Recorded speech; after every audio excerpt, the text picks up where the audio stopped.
Welcome back to my channel, you guys. It's Saturday. I just finished work and man, this was a very, very busy week. In fact, January has been very busy, which is very unusual because the first quarter of the year, especially January, is usually pretty slow because people are just kind of recovering from all the money they spent on Christmas. So I am very grateful to be working always, and it just made me think about how I usually feel, well, not usually, well, at the beginning of my career, probably like the first 10 or 15 years, I would always second guess myself in the first quarter of the year, thinking that I need to get out of this business. It's so slow. What am I doing? Do I need to get a second job? And it always works out. Sorry, dropped my phone. It always works out. And I just wanted to share with you guys how this whole van thing started. It started when this guy actually came in to get his eyebrows done. And he was telling me that he's retired and he sold his house and bought an RV and just pays rent to this RV park, and how inexpensive it is, and he's so much happier. And if he ever went to just like pick up and go, he could just unhook everything and roll on out of there. And it made me think about my retirement. Like, I don't really want to be paying anybody rent, and I want to keep as much money in my pocket as I can. So I started just to search on YouTube about like RV living for seniors. And this was in 2019 when I was thinking about this. And then somehow I stumbled across, I don't think I stumbled across van life then, because I started thinking about the economy coming up in 2020, you know, the first quarter of the year. And I'm thinking, hey, I could do my business in an RV and I wouldn't have to pay anybody rent. No one would be in my back pocket asking me for rent. So then I started researching that, and then I started looking at RVs and getting really excited about it. And it was still a little nervous, but I really believed it was the right thing to do, was to get out of a brick and mortar and go mobile.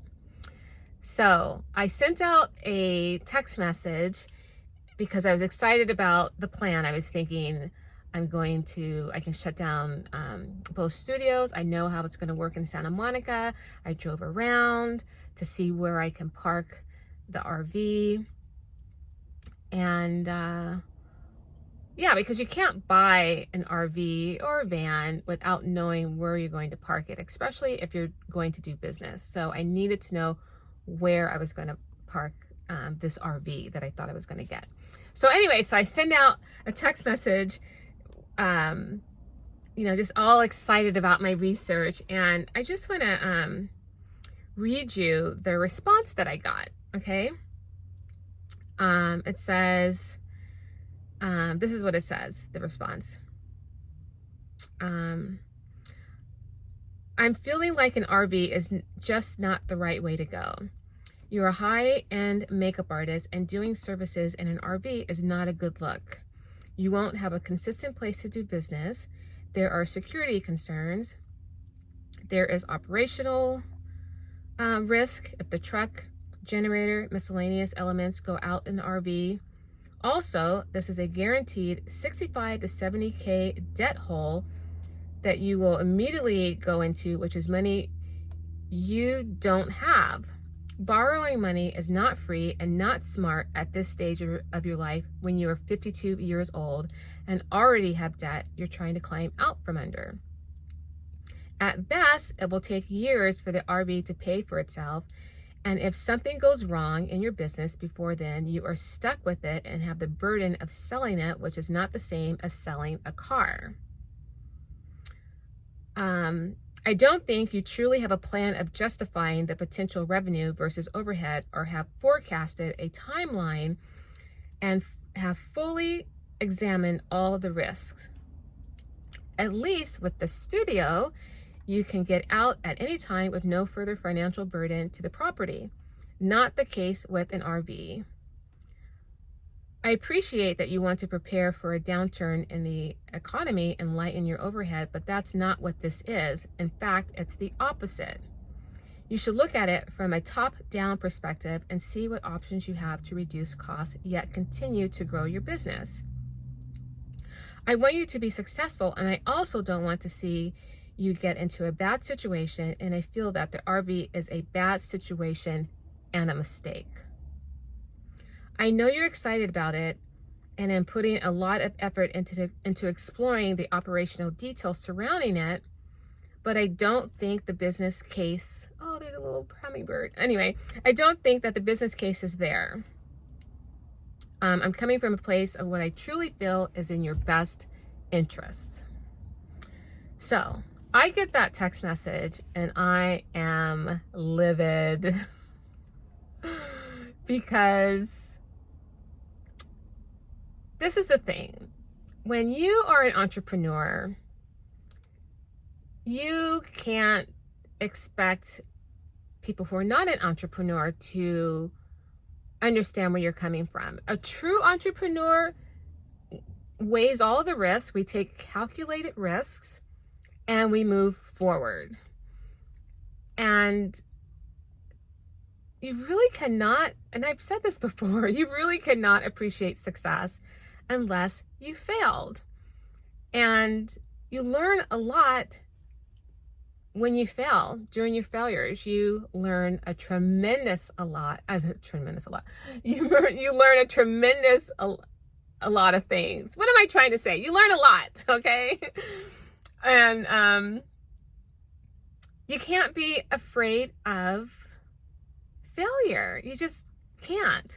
And in Proverbs 15:22, it says, plans fail for a lack of counsel, but with many advisors, they succeed. And for me, I've learned that I just have to be careful on who I share my ideas and my dreams with, because there will come people that will just poo-poo on the whole thing. And you really have to have a strong character to move forward. And I'm not saying that all advice and opinions that oppose what you want to do is wrong, because sometimes you do have to take heed and listen, because sometimes they're coming from a place or presenting a different situation or insight that you didn't consider. But when someone is coming straight up with fear, because I don't operate out of fear, I operate out of faith. And God's going to make it really obvious to me if things are not supposed to go a certain way. He's just going to close those doors. And it's happened before, many a times. So I was really, really upset. I was really, really upset. But I just kept doing my research. And that's how I stumbled across van life. And I just was so fascinated with it and just loved it. I just loved everything about it.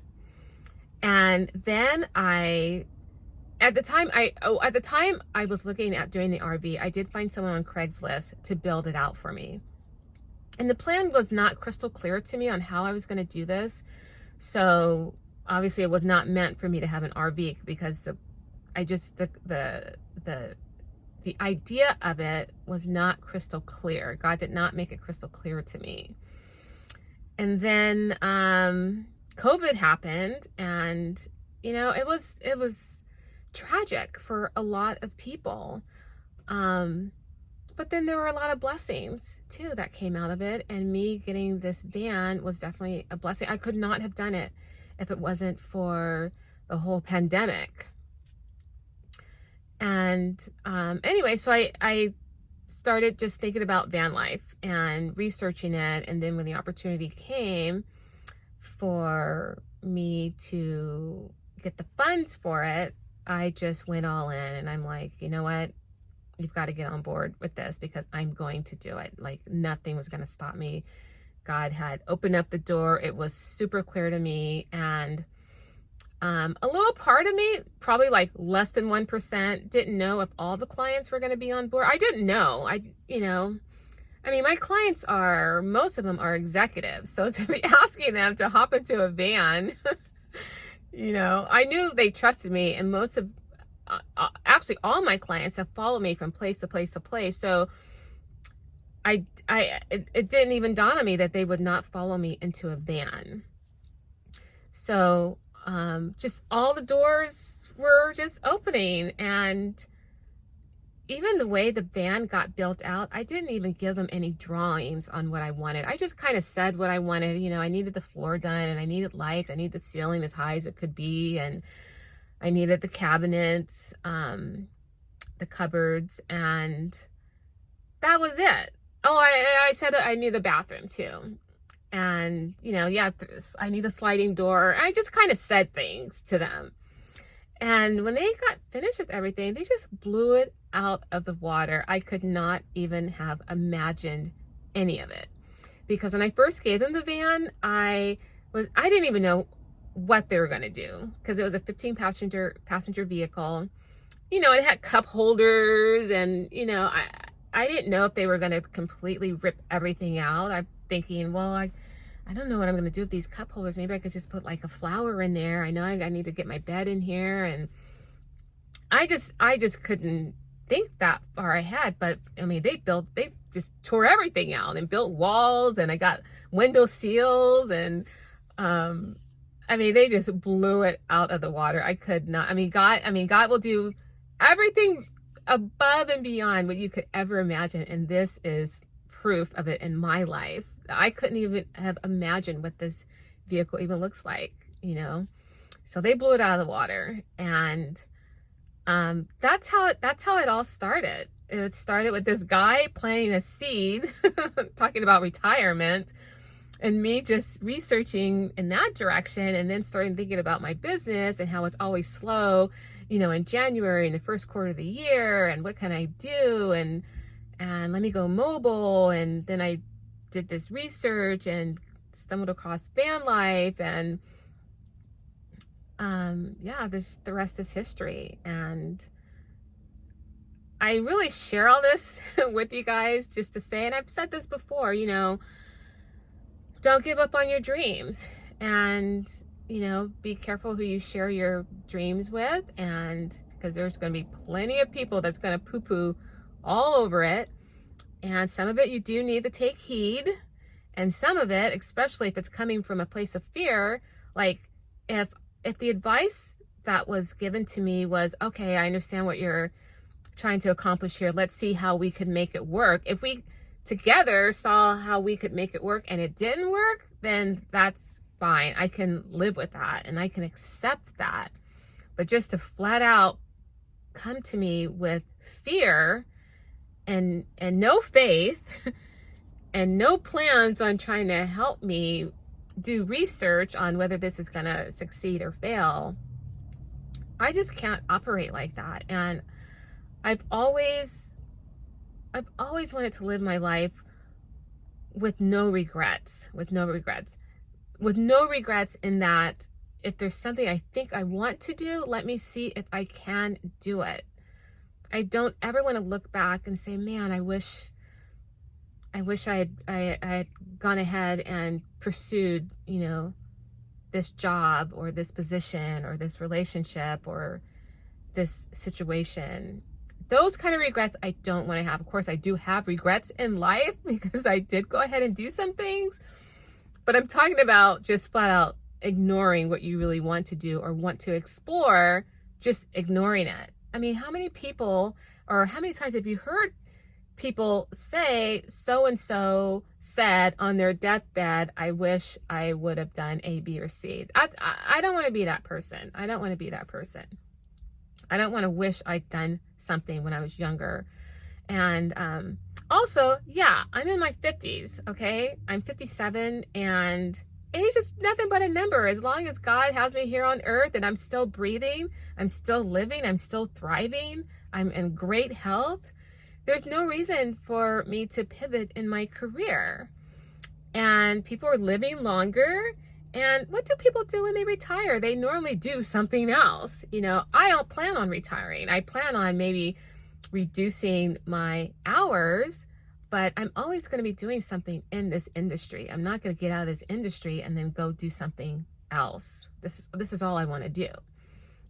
So as long as you are living and breathing, you have a very active mind, a healthy mind.